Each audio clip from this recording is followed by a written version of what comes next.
true measure of a man or a woman is not in whether they fail or succeed. Everybody fails. It is what they do with that failure afterwards that counts. Don't let your past define you. Don't let your failures define you. Don't let your past bad judgments define you. Use them to learn who you really are beneath all of the bad judgments, because you made those judgments to protect yourself.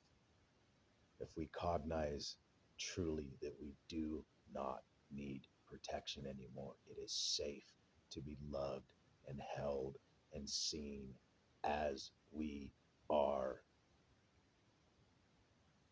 everything shifts. Accept your true being, your true nature, as I accept mine. Blessings.